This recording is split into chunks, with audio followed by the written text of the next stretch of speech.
এবং আমি প্রধানমন্ত্রীকে গতকালকে অনুরোধ করেছিলাম যে এই অনুষ্ঠানে আপনারা রক্তের গ্রুপিং, আমরা যে রক্ত গ্রুপ নির্ণয় করি যে আপনার রক্তের গ্রুপটি কি, গ্রুপ পজিটিভ কি পজিটিভ নাকি নেগেটিভ, সেটি নির্ণয় করার জন্য যদি আপনারা এখানে অনুষ্ঠানটি কর্মসূচি রাখেন তাহলে এই অনুষ্ঠানটি আরো সফলভাবে সম্পন্ন হওয়ার আশাবাদ ব্যক্ত করেছিলাম।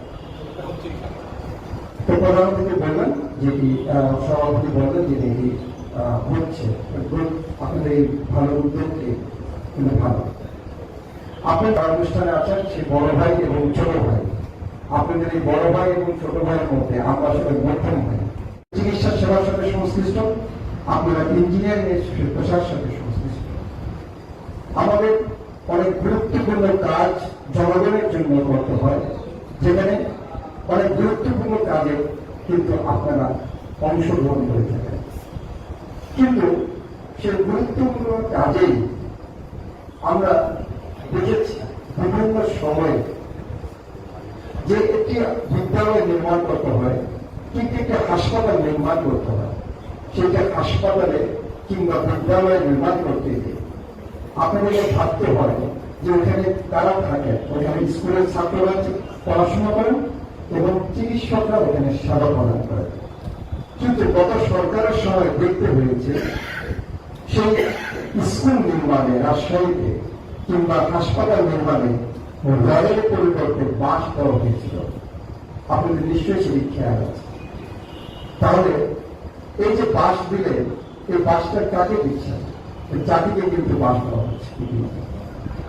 তাই এই ধরনের যারা সরকারের যারা কর্মসূচি পালন করে, সরকার কি পরিমাণ গত এই সরকার ফ্যাসিস্ট সরকার উন্নয়নের নামে কি ধরনের অর্থ বিপাক করেছে সেটি কিন্তু আপনাদের সকলেই জানা। শুধু তাই নয়, তারা বড় বড় মেগা প্রকল্প তৈরি করেছেন, সেই মেগা প্রকল্প তৈরি করে মেগা লুটপাট করেছেন। এবং দেখবেন যে এই ধরনের যন্ত্রপাতি কিছু কিনা হয়েছে, সরকারি হাসপাতালগুলোতে যদি যন্ত্রপাতি কিনা হয় তার 10 থেকে 15% যন্ত্রপাতি অব্যবহৃত অবস্থায় পড়ে আছে। কারণ তাদের টার্গেট কিন্তু ওই যন্ত্রপাতি নয়, ওখান থেকে কিভাবে লুটপাট করবে সেটাই হল তাদের টার্গেট। এবং যন্ত্রপাতিগুলো কেন পড়ে আছে? কারণ এটা চালানোর জন্য পর্যাপ্ত টেকনিশিয়ানকে, আজকে টেকনিশিয়ানদেরকে যদি আপনাকে তাদের ট্রেনিং দেওয়া হবে, পর্যাপ্ত ট্রেনিং, সেই ট্রেনিংটা কিন্তু তারা দেয়নি।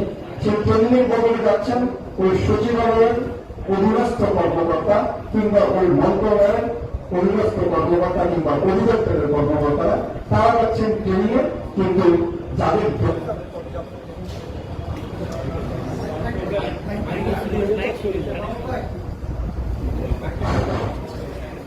পর্যাপ্ত ট্রেনিং এর দরকার সেই ট্রেনিং কিন্তু তারা পাচ্ছে না। তাই এই যে অপচয়, এই অপচয়টি কিন্তু আমাদের সকলকেই আমাদের পেশাজীবী নেতৃবৃন্দ হিসেবে আপনাদেরকে রুখে দিতে হবে।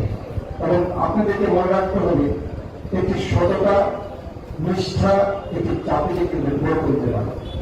তাই আপনি যদি ধরেন যে রক্তের যে গ্রুপিংটা আপনি করবেন, বি পজিটিভ রক্ত যদি যার বি পজিটিভ রক্ত দরকার, তাকে যদি বি নেগেটিভ রক্ত দেয় তাহলে কি হবে? তাহলে অনেকেরই কিন্তু সেখানে একটু দুর্ঘটনা হওয়ার সম্ভাবনাই তখন বেশি থাকে। তাই আপনারও যদি এই যে বাঁশের রডের পরিবর্তে বাঁশ দেওয়া হয় কিংবা পর্যাপ্ত সিমেন্ট বা বালু যে পরিমাণ দেওয়া দরকার সেটি যদি দেওয়া না হয় তাহলে এই ধরনের দুর্ঘটনাগুলি ঘটে থাকে। আমি আপনাদের এই মহতী অনুষ্ঠানে আমাদেরকে আমন্ত্রণ জানানোর জন্য আমি পুনরায় আপনাদেরকে ধন্যবাদ জানাচ্ছি। এবং আমি স্মরণ করতে চাই যারা বিগত 17 বছরে গণতান্ত্রিক আন্দোলন করতে যে সকল ভাইয়েরা শহীদ হয়েছেন, গুম হয়েছেন কিংবা নিখোঁজ হয়েছেন, অসুস্থ হয়েছেন, এবং এই বৈষম্য বিরোধী আন্দোলনে যে সকল ছাত্র জনতা ভাইয়েরা শহীদ হয়েছেন, আহত হয়েছেন, তাদের সকলেরই আমি স্মরণ করতে চাচ্ছি। তবে আমি পুনরায় আপনাদের এই অনুষ্ঠানকে, যেহেতু সপ্তাহব্যাপী আপনাদের এই অনুষ্ঠানটি সফলতা কামনা করছি।